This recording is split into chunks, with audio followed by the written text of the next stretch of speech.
नमस्कार, मैं हूं आपके साथ गौरव राजेंद्र। बुलेटिन की शुरुआत करते हैं। गुजरात के राज्यपाल का संत कबीर कुटीर यानी कि हरियाणा के मुख्यमंत्री आवास पर स्वागत और अभिनंदन किया। इसकी जानकारी सीएम सैनी ने दी। सीएम सैनी ने बताया कि इस अवसर पर नेचुरल फार्मिंग में महारत रखने वाले राज्यपाल महोदय के साथ प्रदेश में प्राकृतिक खेती को बढ़ावा देने जैसे विभिन्न विषयों पर विस्तृत चर्चा की गई।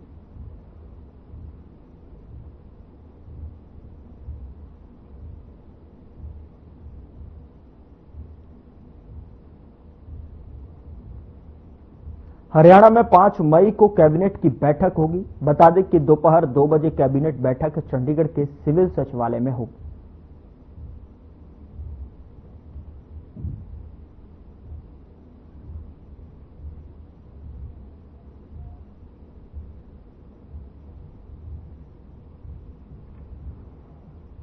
राज्यसभा सांसद किरण चौधरी ने बुधवार को तोशाम के दर्जन भर गांवों में ग्रामीणों की समस्याएं सुनी। इस दौरान किरण चौधरी ने कहा कि गांव देवसर मालवास और में जलघर का निर्माण करवाया। हल्का तोशाम ग्रामीणों में समुचित व्यवस्थाएं की गई, सुविधाएं मुहैया कराई जाएंगी, नागरिकों को किसी प्रकार की परेशानी नहीं होने दी जाएगी। राज्यसभा सांसद किरण चौधरी बुधवार को अपने जनसंपर्क अभियान के दौरान देवसर मालवास और देवसर कोहाड़ में ग्रामीणों को संबोधित कर रही थी। जनसंपर्क अभियान के दौरान किरण चौधरी ने बुधवार को दर्जन भर गांवों में ग्रामीणों की समस्याएं सुनी और मौके पर मौजूद अधिकारियों को जरूरी निर्देश दिए।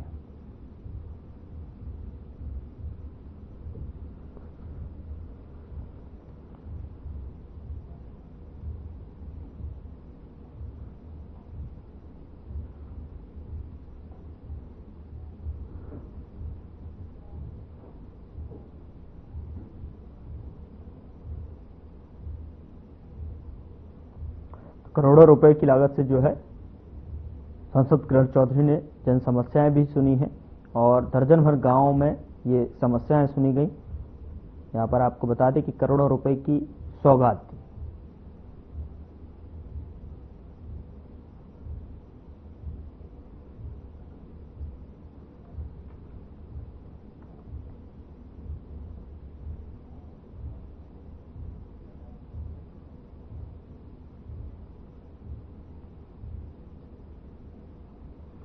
कैबिनेट मंत्री कृष्ण बेदी ने प्रेस कॉन्फ्रेंस की। बता दें कि ईडी की सोनिया गांधी और राहुल गांधी पर कार्रवाई को लेकर की उन्होंने प्रेस कॉन्फ्रेंस। दरअसल प्रवर्तन निदेशालय ने नेशनल हेराल्ड केस में 15 अप्रैल को पीएमएलए के तहत चार्जशीट दाखिल की है, जिसमें आरोपियों में सोनिया गांधी, राहुल गांधी, सैम पित्रोदा, सुमन दुबे के नाम शामिल है। इसकी जानकारी प्रेस कॉन्फ्रेंस करते हुए मंत्री कृष्ण बेदी ने दी है। नेशनल हेराल्ड केस में 15 अप्रैल 2025 को prevention of money laundering act के तहत चार्जशीट दाखिल किया, जिसमें आरोपियों में सोनिया गांधी, राहुल गांधी, सैम पित्रोदा और सुमन दुबे के नाम शामिल हैं। और आज ये पूरे देश के अंदर कांग्रेस पार्टी हर जगह किस प्रकार का प्रदर्शन और किस प्रकार के ये सारे मामले कर रही है, ये किसी से छुपी बात नहीं है। जबकि ये मामला केवल आज का नहीं है और ये नाम भी पहली बार नहीं आए कि आज ही आए हैं, ये आज उत्पात मचाएंगे।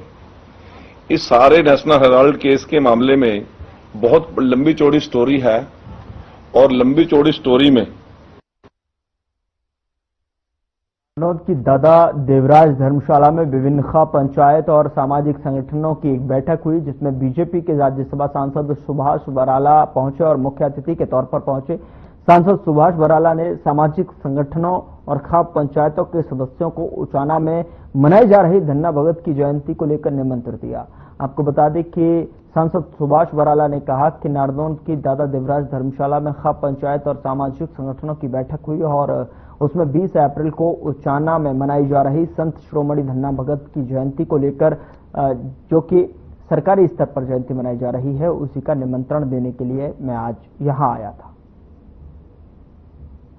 यहाँ नारनौल के अंदर दादा देवराज धर्मशाला में एक सामाजिक संगठनों की बैठक यहाँ रखी गई थी और उसमें 20 अप्रैल को जींद जिले के उचाना में सर्व जातीय धारण खाप के आग्रह पर, उनके निवेदन पर भगत शिरोमणि धन्ना जी की जयंती मनाने का कार्यक्रम जो सरकारी स्तर पे होगी वो तय हुआ है, उसी का निमंत्रण देने के लिए मैं आज यहाँ आया था। यहाँ आसपास की खाप तपों के अध्यक्ष और प्रतिनिधि यहाँ पर आए हुए थे, सामाजिक संगठनों के लोग आए हुए थे और यहाँ से 20 अप्रैल को बड़ी संख्या में लोग धन्ना भगत जी की जयंती मनाने के लिए जाएंगे। इस प्रकार के कार्यक्रम का आयोजन यहाँ पे किया गया। कार्यक्रम की जो अगुवाई वो जींद जिले की बड़ी प्रसिद्ध खाप है।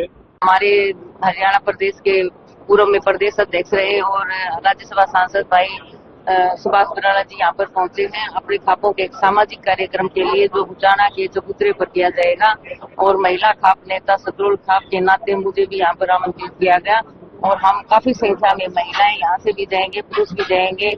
आज आदरणीय सुभाष बराला जी धन्ना खाप जयंती का निमंत्रण देने के लिए यहाँ नाड़ों में पहुंचे हैं। ये कोई राजनीतिक प्रोग्राम नहीं था, इसमें खापों के सहयोग से प्रोग्राम किया गया था। खापों को निमंत्रण देने के लिए आए थे। आने वाले 20 तारीख को संत शिरोमणि भगत धन्ना भगत जी की जयंती उचाना में मनाई जा रही है, उसका निमंत्रण देने के लिए आए थे और नाड़ों से काफी संख्या में लोग वहां पर पहुंचेंगे।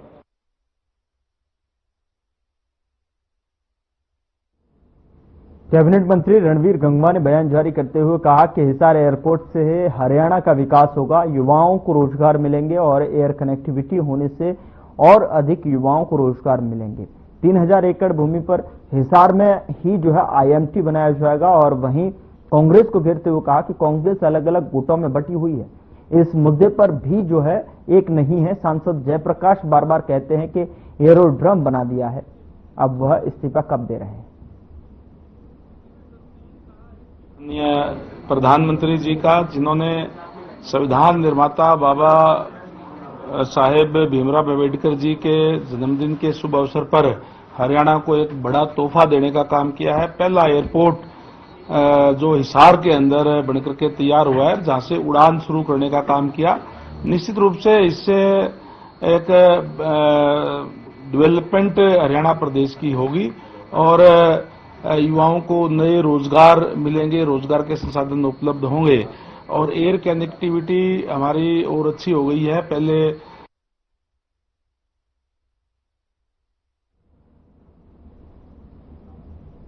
महेंद्रगढ़ में हिंदुस्तान स्काउट्स गाइड के राज्य सचिव नवीन जयहिंद ने एक प्रेस वार्ता की और कहा कि संस्था की छवि खराब करने वालों को बख्शा नहीं जाएगा। संस्था बच्चों को ट्रेनिंग देकर प्रमाण पत्र वितरण करके जो है आगे बढ़ाने का काम कर रही है। उन्होंने कहा कि हिंदुस्तान स्काउट्स गाइड हरियाणा की राज्य कार्यकारिणी को हरियाणा सरकार के शिक्षा विभाग ने अधिकृत किया है।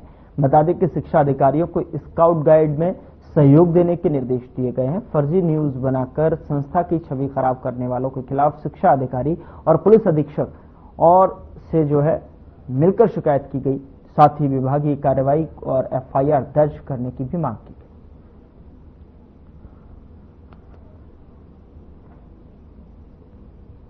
सबसे पहले हिंदुस्तान स्काउट्स एंड गाइड्स जो नेशनल एसोसिएशन है, 1928 में भारत में जो है पंडित श्री राम वाजपेयी जी के द्वारा जो है स्काउट्स गाइड्स का जो है वो निर्माण किया गया।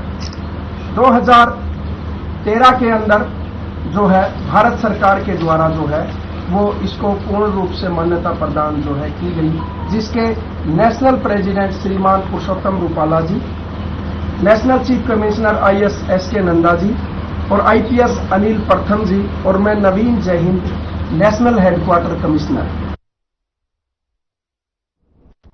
खबर फरीदाबाद से है, जहां गौवंश पर धारदार हथियार से हमला करने की सूचना मिली और जिसके बाद वनवासी रक्षा परिवार फाउंडेशन के सदस्य पंकज जैन अपने संगठन सहित पुलिस बल के साथ मौके पर पहुंचे और घायल गौवंश को इलाज के लिए अस्पताल भेजा है। उन्होंने लोगों से अपील करते हुए कहा कि यदि किसी व्यक्ति ने गौवंश के साथ क्रूरता करने वाले के बारे में जानकारी देता है तो उन्हें 11,000 रुपए इनाम में दिए जाएंगे।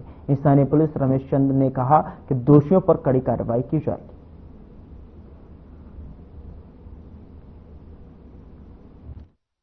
भैया एक क्रूरता ने ना जो सीमा होती है ना वो पूरी पार कर रखी है। क्या बताएं समाज किस दिशा में जा रहा है, कहां लोगों की नींद खो रही है और क्या सोचना चाह रहे हैं। अभी मात्र 6 महीने पहले ही अभी लोकसभा इलेक्शन के चुनाव बीते थे, तुरंत बाद ही 17 गाय कटी मिली। FIR नंबर 531 2024 का पिछले साल का आज फिर देख लो आपके सामने कितनी क्रूरता है। मैं तो पूछ रहा हूँ कि कहां तक देखेंगे, कितनी आंखें बंद करेंगे और कब तक बंद करेंगे। ये इस्माइलपुर एरिया ऐसा हो चुका है कि यहाँ तो आए दिन क्राइम।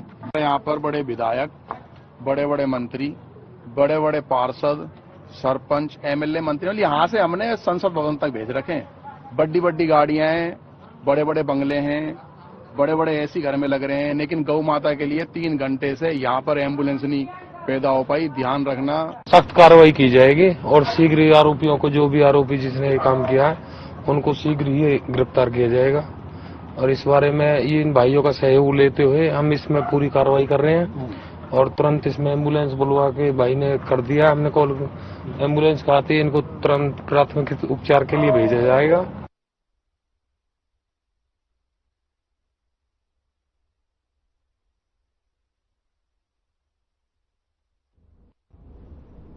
गुरुग्राम के मेदांता अस्पताल में एयर होस्टेस के साथ हुए दुराचार को लेकर महिला आयोग की चेयरपर्सन रेणु भाटिया का बयान सामने आया है।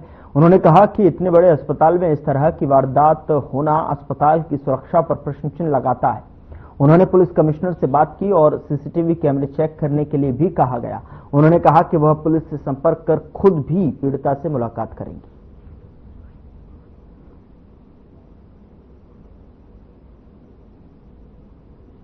मेरे पास जो है, जैसे ही ये न्यूज़ मेरे कानों में पड़ी, मैंने आप पत्रकार साथियों के माध्यम से कई उसमें भी देखा, तुरंत मैंने उसी टाइम विकास अरोड़ा जी को मैसेज किया कि ये क्या मामला है, ये तो बहुत गंभीर बात है, इसके ऊपर आप पर्सनली जो है इनिशिएटिव लेना। और अभी मेरी विकास जी से बात हुई, उन्होंने कहा हमने तुरंत एफआईआर दर्ज कर दी थी और बहुत जल्द जो हम सस्पेक्ट कर रहे हैं जिसका, उनको हम जल्दी अरेस्ट कर लेंगे, क्योंकि वो उस टाइम लड़की बेहोश थी और वो सारी बात है, इसलिए थोड़ी इंक्वायरी करना भी आवश्यक है। और मैं भी इस बात को मानती हूँ कि हर चीज की इंक्वायरी कर लेना जरूरी है।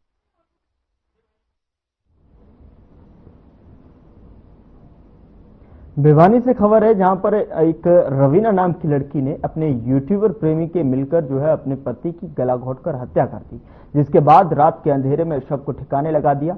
इस मामले में जांच की गई तो कई खुलासे हुए। दरअसल पुलिस रिमांड के दौरान यूट्यूबर सुरेश ने पुलिस को बताया कि रवीना के साथ इंस्टाग्राम पर उसकी जान पहचान हुई और फिर वे साथ में शॉर्ट वीडियो बनाने लगे। करीब 1.5 साल से रवीना उसके संपर्क में थी, जिसकी भनक उसके पति को लग चुकी थी।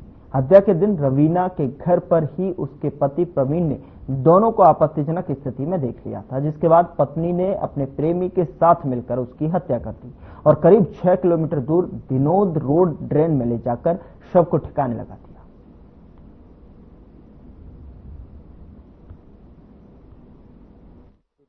ये हमें 28 तारीख को विनोद के नाले के पास एक डेड बॉडी मिली थी और उस डेड बॉडी की वहां से निकालकर हमने जीएच भिवानी में शिफ्ट कर दिया था। डेड बॉडी काफी गली उसमें व्यवस्था में थी। जो उसके बाद 29 तारीख को अगले दिन हमने उसकी पोस्टमार्टम करवाया, पहचान के लिए हमने करा, तो उसकी पहचान हो गई थी। जो गुजरानी की ढानी पुराना बस अड्डा की प्रवीण कुमार की जो तिक्की वो नाम थे, उसके वारसन भी वहां पहुंच गए थे, उनकी उसमें पोस्टमार्टम करवाया गया था। उसके बाद उसकी जो विसरा रिपोर्ट और वो चीजें हमने एफएसएल के लिए आगे भेज दी थी।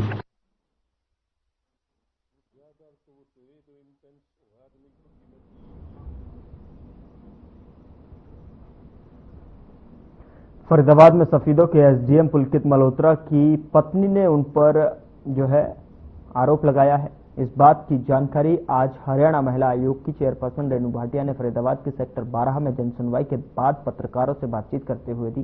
जनसुनवाई के दौरान करीब 50 मामले सामने आए थे, जिन पर सुनवाई की गई। वहीं सुनवाई के दौरान पलवल के मेडिकल ऑफिसर गजेंद्र खटाना को लिव इन रिलेशन में रहकर अपनी पत्नी को भी उसी के साथ रहने के लिए मजबूर करने पर उसे सस्पेंड करने के आदेश दिए हैं।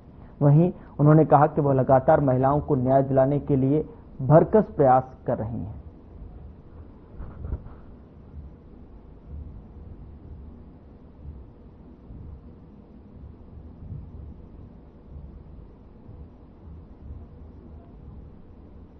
क्योंकि हमने 3 जिले लिए हैं, पलवल, फरीदाबाद, मेवात क्षेत्र, और 50 के करीब केसेस थे। रैंडम भी हमारे पास 8-9 केसेस आए हैं। इसमें जो मुख्य केस एक मुझे लगा वो जो आपके साथ शेयर करने का भी है अधिकार का, कि एक लड़का जिसका अपना स्कूल है और उसकी टीचर के साथ संबंध बन गए और शादी चुपके से कर ली या जो भी इल्जाम उस पर आए हैं वो हमने चेक कर रहे हैं, उसके 4 बेटियां हैं। उस महिला के लिए हमने आदेश दिए हैं कि इसको जो है इसका राइट देकर, इसके बच्चियों के नाम पे उसके फादर से जो राइट बनता है वो देकर आज ये फैसला हमने लिया। इसके अतिरिक्त हमारे पास जो 3-4 और लिव इन रिलेशनशिप के केसेस आए हैं उनमें भी एक बच्ची का है।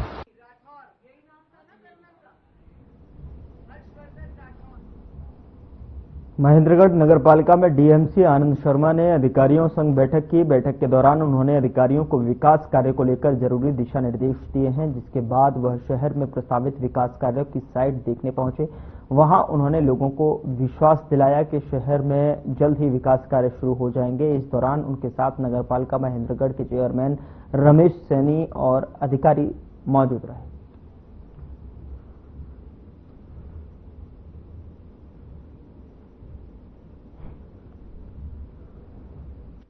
मैंने आज पहले नगर परिषद की रिव्यू मीटिंग करी, उसमें उनके जो एजेंडाज थे वर्क और सैनिटेशन लेके उसका रिव्यू लिया।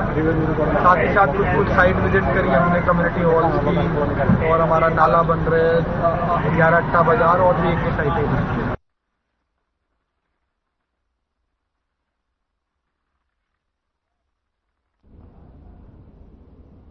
गर्मियों में बढ़ रही आगजनी की घटनाओं को देखते हुए अग्निशमन विभाग पूरी तरह से सतर्क हो गया है, जिसके चलते फायर कर्मियों की छुट्टियां रद्द कर दी गई हैं। आपको बता दें कि फायर अधिकारी के अनुसार फसल कटाई के मौसम में खेतों में आगजनी और औद्योगिक क्षेत्र में आग लगने की घटनाओं के चलते उनका अग्निशमन विभाग पूरी तरह से अलर्ट मोड पर है।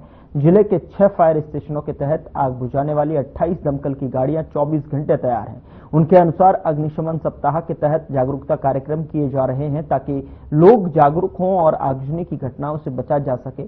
फरीदाबाद के सेक्टर 25 स्थित फायर स्टेशन के फायर ऑफिसर राकेश कुमार ने बताया कि गर्मी के मौसम में आगजनी की घटनाएं बढ़ जाती हैं और इस समय जो है फसल कटाई का समय भी चल रहा है। ऐसे में सुरक्षा के लिहाज से फायर कर्मियों की छुट्टियां रद्द कर दी गई।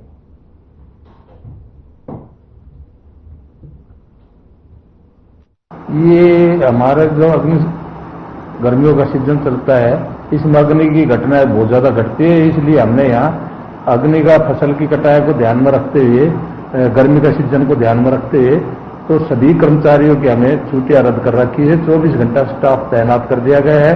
हमारे कहीं भी इंडस्ट्री या खेत में या कहीं भी आग लगती है तो हमारी गाड़ी तुरंत निकल जाती है, उस पर हम आग पर काबू पाते हैं।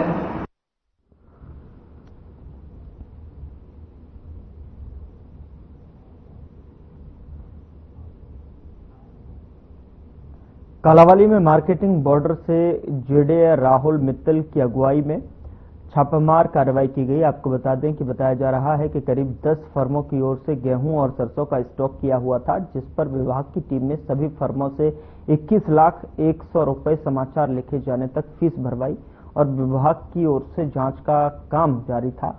गौर करने वाली बात यह है कि कालावाली में अवैध भंडारण को लेकर शिकायतें उच्च अधिकारियों के पास जा रही थीं और उसी को लेकर कार्रवाई हुई है। जेडीए राहुल मित्तल के साथ ZMEO हिसार श्याम सुंदर बांसल सहित कई टीमें जांच कर रही हैं। बताया जा रहा है कि छापामार टीम की ओर से सचिव के खिलाफ लिखा जा रहा है और उच्च अधिकारी सचिव को नोटिस निकालकर जवाब मांगने का काम करेंगे।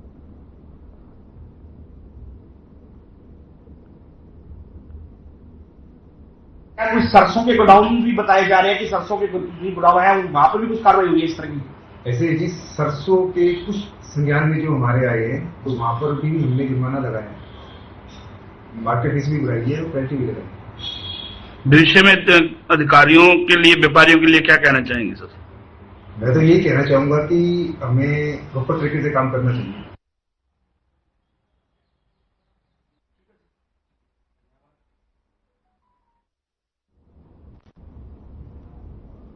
उधर भिवानी में जमीन को लेकर खूनी संघर्ष हुआ, जिसमें 28 वर्षीय युवक की मौत हो गई। जानकारी के अनुसार परिवार में ही दूसरे पक्ष के 7 से 8 युवकों ने प्लॉट के झगड़े को लेकर मृतक पक्ष पर तेजधार हथियारों से हमला किया था।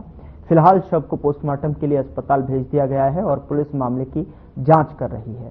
पुलिस ने बताया कि परिजनों के बयान पर मामला जो है दर्ज कर लिया गया है, जांच जारी है। जो भी तथ्य सामने आएंगे उसके अनुसार कार्रवाई की जाएगी।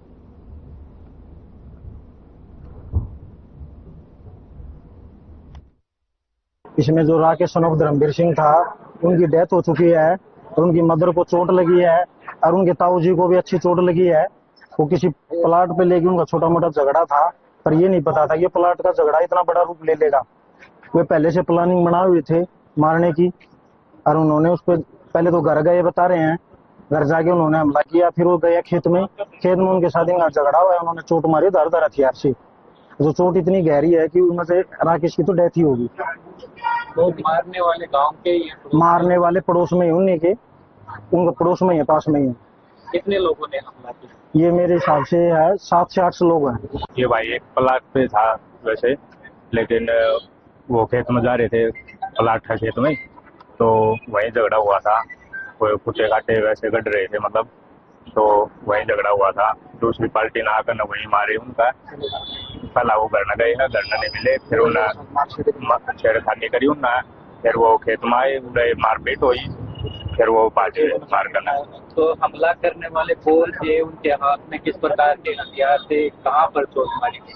उन पे लाठी थे, सारे हथियार थे, तलवार भी थी। हॉस्पिटल से सूचना प्राप्त हुई थी कि राकेश सन ऑफ धर्मवीर वासी आलवास कारुका ब्रोडेड। जो इस सूचना पर मैं यहाँ पर अपने पीपीजीएच बयान में पहुँचा हूँ और राकेश का रुका ब्रोडेड प्राप्त करके वहाँ मोर्चरी में पहुँचा, तो वहाँ पर उसकी माता प्रेम वाइफ ऑफ धर्मवीर व उसका ताऊ उदय सिंह सन ऑफ स्वरूप सिंह वासी आलवास हाजिर मिले। जो राकेश की माता प्रेम को भी चोटें लग रही है, उदय सिंह को भी चोटें लग रही है। घायलों के बयान हासिल किए गए और पूछताछ करके ना और कार्रवाई की जा रही है। जो ये मामला प्लाट से में दोनों पक्षों का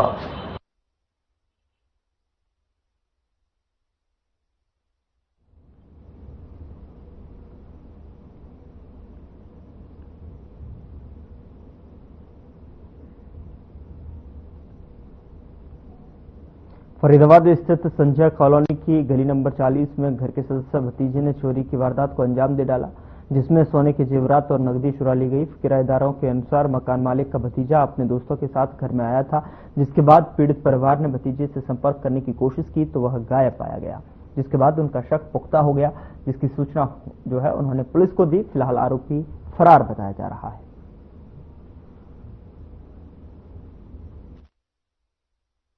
ये बता रहे हैं हम बाहर जा रहे थे कुछ दिन से, हम 2-3 दिन से अपना घर गांव में। पीछे से रात में इनका लड़का किसी और लड़के के साथ आया और इनका लड़का साथ है, वही चोरी की। परिवार के बंदे नहीं चोरी? इन्हीं का लड़का, इनका लड़का। शिकायत दी है आज देखने में क्या लग रहा है आपको? अभी ताले तोड़ रखे है, इसका अलमारी तोड़ रखी है, तो आज आपने चौकी में कंप्लेंट देने जाना। कौन सी गली है सर ये? क्या नंबर गली है? कितना नंबर गली? 28 नंबर गली है, 40 नंबर गली, संजय कॉलोनी सेक्टर 23 40 नंबर गली। शिकायत दे दी गई है पीड़ित? अभी हाँ, अभी वो 112 पर कॉल की है, अभी अपनी कंप्लेंट, लिखित कंप्लेंट देने चौकी जा रहा है संजय। हमको जी किराएदार ने बताया कि ताला टूटे पड़े हैं जी आपके, तो हमको सुबह 10 बजे पता चला है।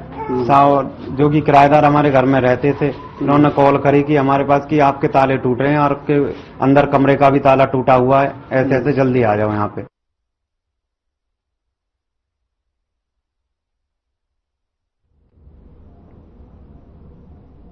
फरीदाबाद के पल्ला थाना क्षेत्र से एक दर्दनाक घटना सामने आई है, जहां पर एक प्ले स्कूल में 2 साल के बच्चे की संदिग्ध परिस्थितियों में मौत हो गई।